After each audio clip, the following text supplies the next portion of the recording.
اور اشتہاروں میں گزارا اور ساری زندگی اشتہاروں میں گزار کے کا اینڈ تھا یا دسمبر کا شروع تھا 2018 اور میں وزیر اعظم عمران خان صاحب کے پاس گیا بریفنگ کرنے کے لیے اور میں نے کہا جی یہ ساری ڈسکشن کے بعد یہ آئی ایم ایف کا مطالبہ ہے 90% گیس کی قیمت بڑھانے کو کہہ رہے تھے 50% بجلی کی قیمت بڑھانے کو کہہ رہے تھے 180 روپے سے اوپر جانا تھا روپے کا ایکسچینج ریٹ جو اس وقت ہوتا تھا کوئی 134 سے 135 کے قریب شرح سود جو ہے وہ جانی تھی کوئی 21% کے قریب ایٹسیٹرا ایٹسیٹرا ایٹسیٹرا اور میں نے کہا جی کہ ساری جو آپ نے 22 سال کی محنت کی ہے اور جو آپ پاکستان کے لیے سوچ کے یہاں پر آئے ہیں تو یہ تو اس کا جنازہ نکالنے والی بات ہے یہ ہم نے ایگریمنٹ سائن نہیں کرنا اور وہ ایگریمنٹ ہم نے نہیں سائن کیا اس سے بڑا خسارہ تھا جو ان کو ملا ہے پاکستان کی تاریخ میں کبھی نہیں ہوا کہ 3 ماہ اوسط $2 ارب ہر مہینے خسارہ ہو رہا تھا اور عمر ایوب صاحب آپ کی میں تصحیح کر دوں آپ جو کہہ رہے تھے کہ 2 ہفتے کے ریزرو تھے 2 ہفتے کے ریزرو کاغذ پہ تھے اس وقت ہم بتاتے نہیں تھے اب تو Raza Baqir deputy governor State Bank نے پبلکلی بول دیا ہے تو اب میں پبلکلی بتا سکتا ہوں اس وقت بتاتے نہیں تھے کہ روپے کے ساتھ کیا ہوگا انہوں نے جو لائبلٹیز لی ہوئی تھیں فارورڈ سواپس کیے ہوئے تھے جو بک پہ نہیں دکھاتے تھے اگر ان کو جوڑ دیں جو جوڑنا چاہیے تو ریزروز منفی تھے منفی ریزروز تھے یہ صورتحال تھی جس کے اندر وہ فیصلے ہو رہے تھے فرق کیا تھا فرق یہ تھا کہ ایک حکومت آئی ہوئی تھی عوام کے ووٹ لے کر ایک لیڈر آیا ہوا تھا جس نے اپنی زندگی کی تمام تر آسائشیں قربان کر کے صرف اس لیے نکلا ہوا تھا کہ میں نے اپنے لوگوں کی زندگی بہتر کرنی ہے اور خاص طور پہ جو میرا کمزور طبقہ ہے میں نے اس کی زندگی بہتر کرنی ہے صرف ایک بے حس انسان اور ایک ایسا سیاستدان جس کو پتا ہو کہ وہ عوام کے ووٹ کے زور کے اوپر نہیں کرسی پہ بیٹھا ہوا اس کو لانے والی طاقتیں کوئی اور ہیں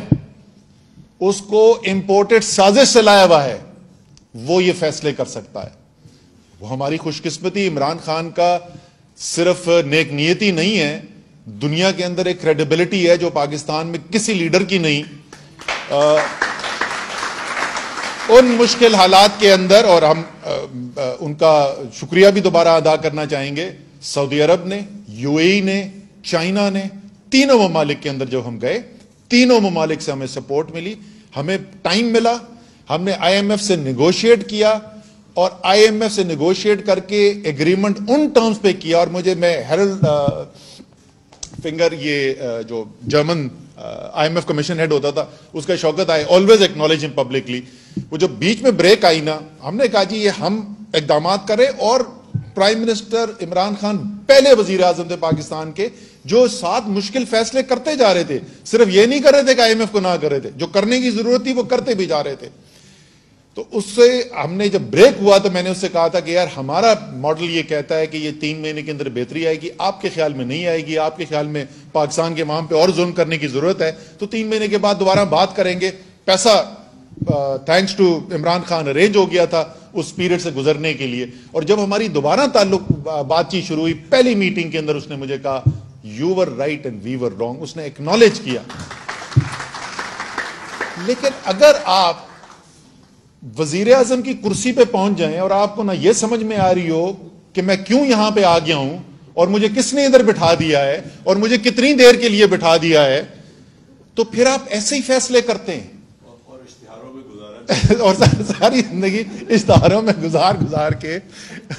ایک تو یہ تمام پاکستان کے نوجوان ہیں نا ان سے میں کہنا چاہتا ہوں کہ تھوڑا سا ہاتھ ہولا رکھو شہباز شریف کی تو وہ ٹک ٹاک بنا کے انہوں نے مت مار دی ہے بیچارے کو فارغ کر دیا یہ جو ہم دیکھ رہے یہ نہیں ہے کہ یہ ہونا ہی تھا یہ سازش کی قیمت ادا کر رہی ہے پاکستان کی قوم یہ امپورٹڈ حکومت مسلط ہونے کی قیمت ادا کر رہی ہے قوم یہ